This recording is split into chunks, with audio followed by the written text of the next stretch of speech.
Hello and welcome friends, my name is Mohammad Khair. मैं आपका स्वागत करता हूं अपने यूट्यूब वीडियो में, जिसमें हम क्लास 12 के चैप्टर 2 के एक्सरसाइज 2.1 को हम सॉल्व करेंगे। आज देखिए, इसमें कुछ पिछले वीडियो में कुछ एक्सरसाइज के एक दो क्वेश्चन हो गए थे, जिसके आगे से हम आज सॉल्व करना स्टार्ट कर रहे हैं। जिसमें क्वेश्चन 2 दे रखा है, लेट, हमने जो उसको लेट कर लिया कि let y is equal to cos inverse root 3/2। तो देखिए, इसको हम कैसे सॉल्व करेंगे। तो कॉस को इधर ले आएंगे, इसको cos y is equal to हो जाएगा रूट 3/2। और कॉस में रूट 3/2 वैल्यू किसकी होती है? रूट 3/2 होती है कॉस 30 की। तो ये देखिए, cos y is equal to cos 30 मतलब पाई/6। अब ये कॉस से कॉस ये वाला हटा देंगे तो ये वाई इज इक्वल टू पाई/6। ये देख लेते हैं हम कि बिलोंग कर रहा है कि नहीं, कि 0, पाई के बीच आ रहा है। तो ये देखिए, ये वाला 0, पाई के बीच में आ रहा है, तो ये इसका एक मुख्य मान होगा। पाई/6 जो होगा, इसका एक मुख्य मान होगा। तो देखिए, इसके बाद हम नेक्स्ट क्वेश्चन पे चलते हैं। इसमें दे रखा है कॉसेक इनवर्स 2। तो थर्ड क्वेश्चन में क्या दिया है? थर्ड क्वेश्चन में दिया है कॉसेक इनवर्स 2। अब ये देखिए, इसको भी हम लेट कर लेंगे सबसे पहले y। तो लेट या माना y is equal to cosec inverse 2। ये y इज इक्वल टू, ये कॉसेक इनवर्स कॉसेक इधर आ जाएगा, cosec y is equal to 2।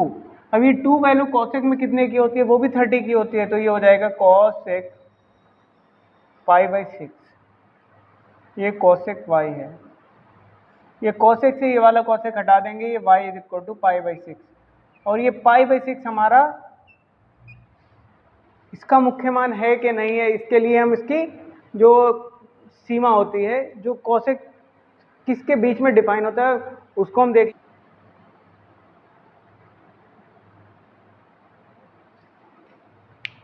ये इसके बीच में आता है, तो ये वाला हमारा इसका मुख्य मान हो जाएगा। तो चलिए, अब हम क्वेश्चन 4 की ओर बढ़ते हैं। तो ये क्वेश्चन 4,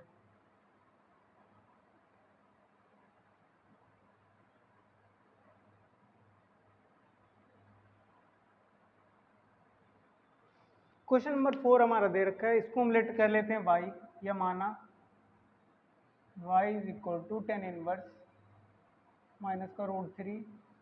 अब ये वाला 10 इधर आ जाएगा।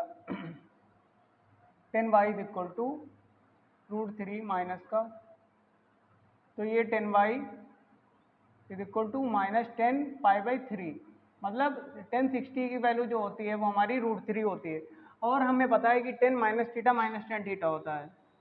10 minus theta is equal to -10 थीटा। तो इसकी जगह पर ये वाला पुट कर देंगे हम। 10y is equal to 10 minus पाई/3। तो ये 10 से 10 कैंसिल हो जाएगा, तो ये आ जाएगा माइनस का पाई/3। ये वाला हमारा इस क्वेश्चन का आंसर हो जाएगा। ये देख लेते हैं कि मतलब जो इसकी रेंज होती है -पाई/2 से पाई/2 के बीच, उसमें आ रहा होगा, तो ये वाला हमारा इसकी प्रिंसिपल वैल्यू होगी, इसकी रूट 3 की, -√3 की। अगर नहीं आ रहा होगा तो नहीं होगा। तो देखते हैं, ये आ रहा है।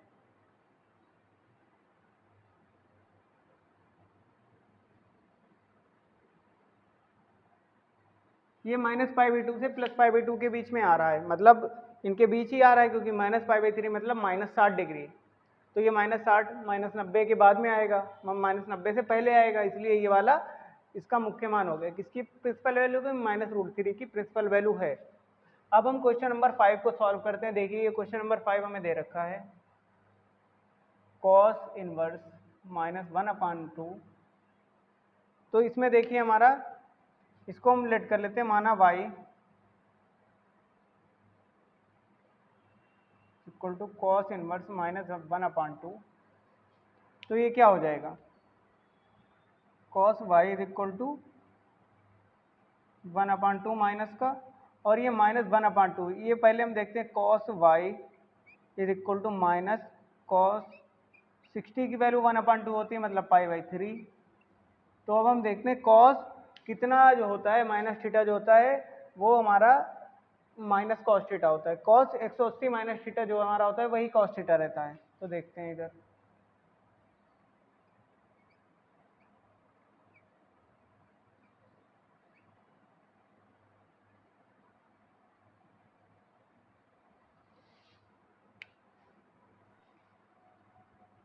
y is equal to 3 pi minus pi upon 3, मतलब 2 पाई अपान 3, जो कि 0 से पाई के बीच में आता है, 0 से पाई के बीच में बिलोंग करता है। तो ये इसलिए इसका मुख्य मान हो जाएगा, हमारा जो 2 पाई अपान 3 है वो -1/2 का मुख्य मान हो जाएगा। ठीक है, चलिए अब हम क्वेश्चन नंबर 6 को सॉल्व कर लेते हैं। क्वेश्चन नंबर 6 में दे रखा है हमें, इसको हम लेट कर लेंगे, let y is equal to tan inverse -1। तो ये टेन इनवर्स को इधर ले आएंगे तो 10y इज इक्वल टू कितना हो जाएगा, -1, और -1 वैल्यू हमें पता है 1045 की होती है, तो मतलब +1 1045 की वैल्यू होती है, तो ये क्या हो जाएगा 1045 मतलब π/4। अब ये -10 थीटा को 10 माइनस थीटा लिख देंगे हम, क्योंकि पिछले क्वेश्चन में देख चुके हैं। तो ये हमारा क्या हो जाएगा, माइनस का π/4, ये 10y, ये y is equal to minus का π/4। ये देखते हैं कि जो 10 की रेंज होती है उसमें आ रहा है कि नहीं आ रहा है, तो ये देख लेते हैं हम।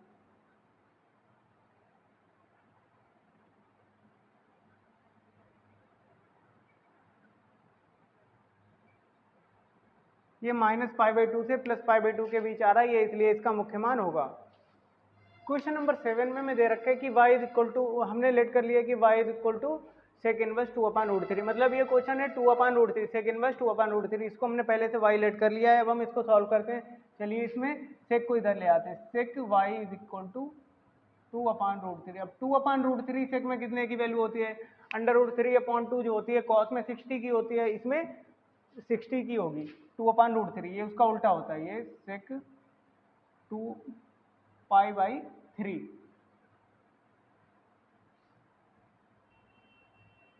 π/6, क्योंकि ये 30 की वैल्यू होती है सेक y, तो ये y इज इक्वल टू π/6। और ये किस में बिलोंग करना चाहिए, जो हमारी सेक की जो रेंज होती है उसमें बिलोंग करना चाहिए। चलिए हम अब सेक की रेंज लिख लेते हैं।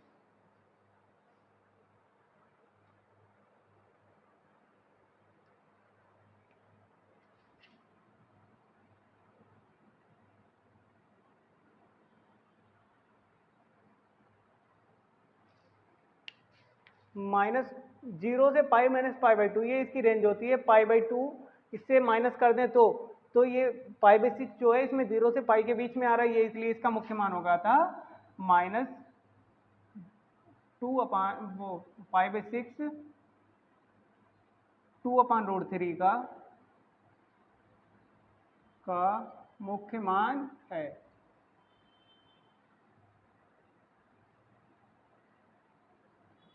ये हमारा क्वेश्चन नंबर 7 भी सॉल्व हो गया। क्वेश्चन नंबर 8 में दे रखा है कि कॉट इनवर्स √3, तो इसको हम पहले y लेट कर लेते हैं, let y is equal to cot inverse √3। तो ये कॉट इनवर्स का कॉट इधर आ जाएगा, cot y is equal to √3। अब √3 10 में 60 की वैल्यू होती है, और इसमें कितने की होगी, ये √3 वैल्यू कितने की होगी, 30 की, तो ये कॉट 30 मतलब कॉट π/6। तो ये y इज इक्वल टू π/6, जो कि रेंज -π/2 से +π/2 के बीच आता है, ये इसलिए इसका मुख्य मान π/6 जो है √3 का मुख्य मान हो जाएगा।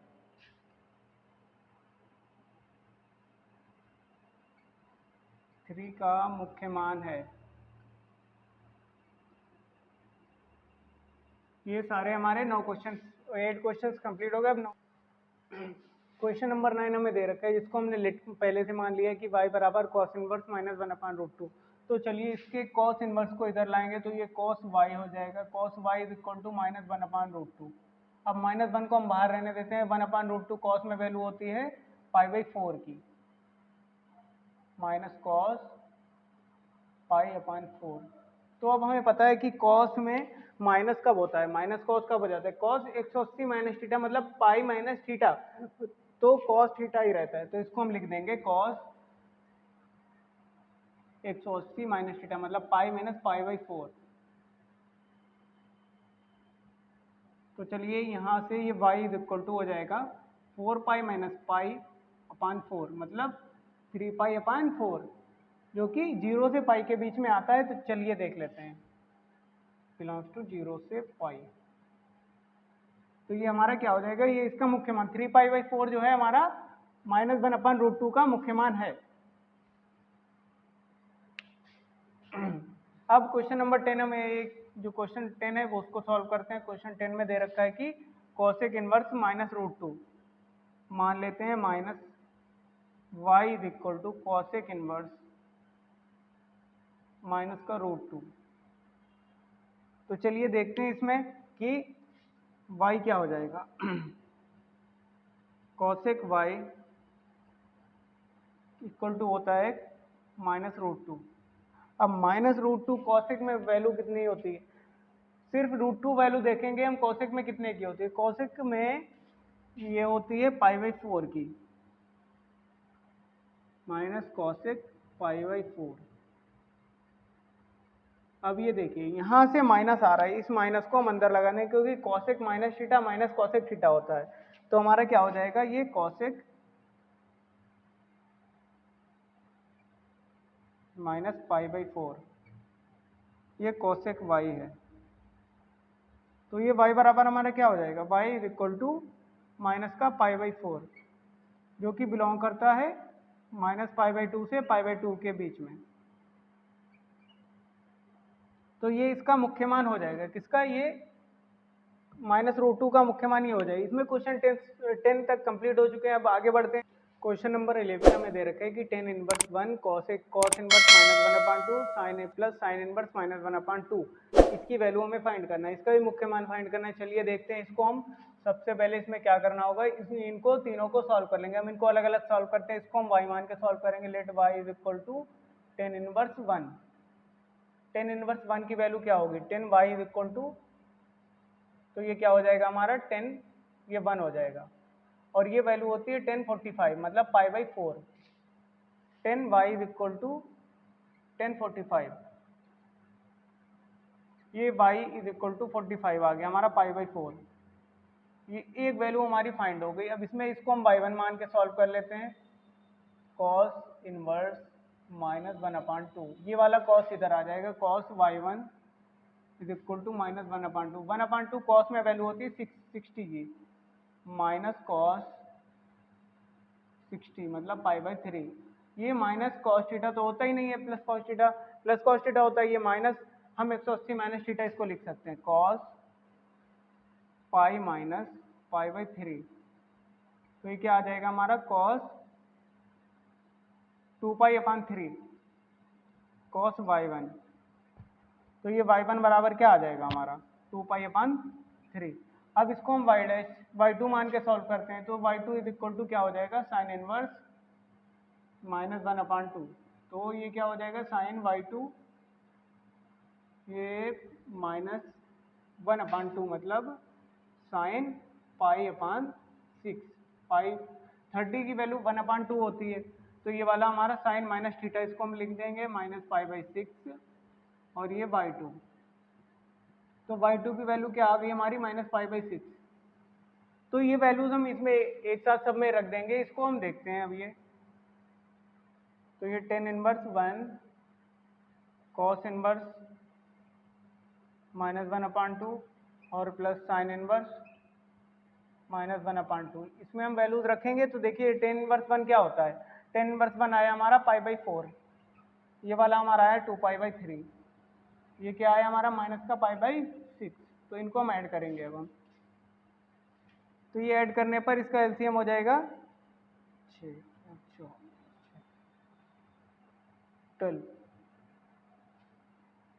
12 एलसीएम हुआ।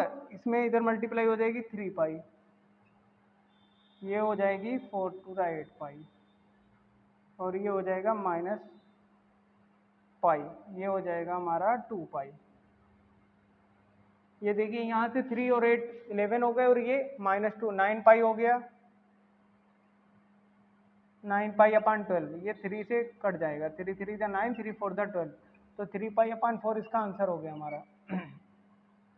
क्वेश्चन नंबर 11 सॉल्व हो चुका है। अब हम इसके अगले क्वेश्चन की ओर बढ़ते हैं। क्वेश्चन नंबर 12 में हमें दे रखा है कि cos inverse 1/2 plus 2 sin inverse 1/2। इसको हम चलिए इसी क्वेश्चन में इसी में सॉल्व कर देते हैं। इसको कुछ भी नहीं मानेंगे, सॉल्व कर देंगे। देखिए ये cos इनवर्स लिखा है, ये cos में एक बात बताइए, cos में 1/2 वैल्यू कितने की होती है? 1/2 60 की होती है, तो cos π/3 इसको यहाँ से रख दिया और प्लस 2 साइन इनवर्स, और ये साइन में 1/2 वैल्यू कितने की होती है? 30 की, तो साइन π/6। तो अगर कभी हमें ऐसा लिखा मिल जाए कि साइन इनवर्स और साइन और कॉस इनवर्स और कॉस, तो ये वैल्यू 1 होती है, ये वाली वैल्यू 1 हो जाती है। तो ये वाला इससे कैंसिल हो जाएगा, तो ये बचेगा π/3, और ये वाला यहाँ से 2 तो ऐसे ही रहेगा, ये वाला इसको कैंसिल कर देगा, तो ये 2 π/6। तो ये क्या आ जाएगा हमारा? π/3 प्लस π/3, मतलब पाई प्लस पाई 2π/3। तो ये वाला क्वेश्चन हमारा सॉल्व हो चुका है, इसका आंसर 2π/3 आ रहा है। चलिए अब हम अगले पार्ट की ओर बढ़ते हैं। चलिए अब हम क्वेश्चन नंबर 13 को देखते हैं। यदि इसमें दिया है कि यदि sine inverse is equal to y, तो इसमें कौन सा ऑप्शन इसका सही होगा? तो इसका सबसे पहले हमें ये फाइंड करना होगा कि इसकी जो साइन इनवर्स एक्स की जो रेंज होती है वो क्या, मतलब परिसर इसका क्या होता है? परिसर इसका होता है -π/2 से +π/2, मतलब y की जो भी वैल्यू आना चाहिए -π/2 से +π/2 के बीच में आना चाहिए। तो y जो है वो बिलोंग करना चाहिए -π/2 से +π/2 के बीच। अब इसमें कोई ऐसा ऑप्शन तो दिख ही नहीं रहा है, तो इसमें हम सबसे पहले इसको देखेंगे किस तरीके से साइन की ये रेंज होती है। तो इसमें देखिए 0 से पाई, ये तो नहीं होगा क्योंकि ये 0 से पाई है। ये इसमें देखिए ये वाला -π/2 से +π/2, इस जो सिंबल का है इसका मतलब क्या होता है? अगर ये लेस देन लगा होता, ये दोनों लेस देन होते, तो इसमें ओपन इंटरवल लगता है, इनके बीच की वैल्यू लेते हैं, मतलब इससे बड़ी और इससे छोटी। जैसे कि ये इससे बड़ी वैल्यू लेंगे और इससे छोटी लेंगे, मतलब ये वाला तो नहीं हो सकता क्योंकि हमें सिरे वाली वैल्यू भी चाहिए होती है। तो ये वाला जो इसका ऑप्शन है, इसमें देखिए -π/2 लेस देन और इक्वल टू, मतलब इनको भी ले सकते हैं, इससे बाद की वैल्यू भी लेंगे और इनको भी लेंगे और इससे पहले की वैल्यू भी लेंगे। तो इसका ये वाला ऑप्शन हमारा सही हो जाएगा। साइन इनवर्स एक्स का इज इक्वल टू वाई है, तो ये वाला इसका ऑप्शन सही होगा, क्योंकि -π/2 less than or equal to y, मतलब वाई जो है वो -π/2 से बड़ा है या बराबर है और π/2 से छोटा है या उससे बराबर है। तो ये वाला इसका ऑप्शन सही हो जाएगा। ये क्वेश्चन हमारा हो गया। इसके बाद में हम क्वेश्चन नंबर 14 की ओर चलते हैं। क्वेश्चन नंबर 14 में हमें दे रखा है कि tan inverse √3 minus sec inverse -2 का मान बराबर होगा π/3 माइनस का π/3 और 2π/3। चलिए हम इस क्वेश्चन को नोट कर लिए हैं, इसको सॉल्व करते हैं। तो इसको सबसे पहले हम इतने को सॉल्व करेंगे, इसको हम y मान के सॉल्व कर रहे हैं, लेट कर लेते हैं y equal to tan inverse √3। तो ये 10y हो जाएगा √3 के, तो ये 10 60 की वैल्यू होती है 10 π/3, तो ये y इक्वल टू आ गया हमारा π/3। अब हम इधर वाले को सॉल्व करते हैं, तो sec इनवर्स -2 को हम y1 मान लेते हैं, तो अब इस sec को उधर भेज देंगे, -2 बराबर sec y1। अब sec y1 is equal to -sec -2 value sec में कितने की होती है? sec में -2 वैल्यू होती है 60 की। तो ये देखिए यहाँ पर sec माइनस थीटा कब होता है? 180 minus theta, sec pi minus π/3। तो ये sec y1 है हमारा, तो ये y1 की वैल्यू यहाँ से आ जाएगी हमारी 2π/3। अब ये वैल्यू हम इसमें लगाकर सॉल्व कर सकते हो। देखिए हम इसमें लगा लेते हैं नीचे वैल्यू यहाँ से, तो ये क्या आ जाएगा 10 √3 की π/3 और माइनस पहले से ये वाला आ गया 2π/3, तो ये आंसर आ जाएगा माइनस का π/3। तो ये ऑप्शन बी हमारा करेक्ट हो जाता है। तो ये हमारे इस एक्सरसाइज के जितने भी क्वेश्चंस थे सभी सॉल्व हो चुके हैं। अब हम नेक्स्ट एक्सरसाइज को और उनके कुछ फार्मूलेज हैं उनकी वीडियो में डिस्कस करेंगे, और हमारे वीडियो को लाइक करें, आप शेयर करें और चैनल को सब्सक्राइब करें। Thank you.